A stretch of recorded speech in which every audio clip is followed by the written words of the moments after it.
13 ವರ್ಷಗಳ ಸುದೀರ್ಘ ಹೋರಾಟಕ್ಕೆ ಸುಪ್ರೀಂ ಕೋರ್ಟ್ ಅಂತ್ಯ. ಹರೀಶ್ ರಾಣಾ ದಯಾಮರಣಕ್ಕೆ ಐತಿಹಾಸಿಕ ತೀರ್ಪು.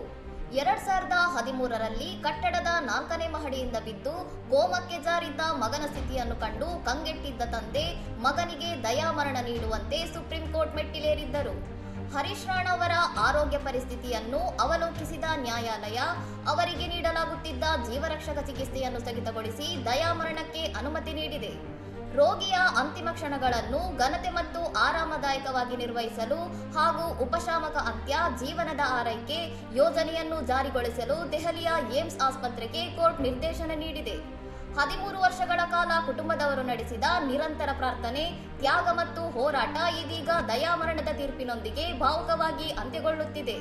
ಹರೀಶ್ ರಾಣಾ ಅವರಿಗೆ ನೀಡಲಾಗುತ್ತಿದ್ದ ವೈದ್ಯಕೀಯ ಚಿಕಿತ್ಸೆಯನ್ನು ಇದೀಗ ನಿಲ್ಲಿಸಲಾಗಿದ್ದು, ಆಸ್ಪತ್ರೆಯಲ್ಲಿನವರ ಕೊನೆಯ ಗಳಿಗೆಯ ವಿಡಿಯೋ ಸಾಮಾಜಿಕ ಜಾಲತಾಣಗಳಲ್ಲಿ ವೈರಲ್ ಆಗಿ ಕಣ್ಣೀರು ಹಾಕಿಸುತ್ತಿದೆ. ಇನ್ನಷ್ಟು ಸುದ್ದಿಗಳಿಗಾಗಿ ನೋಡ್ತಾ ಇರಿ ಸೌರಂ ಟಿವಿ.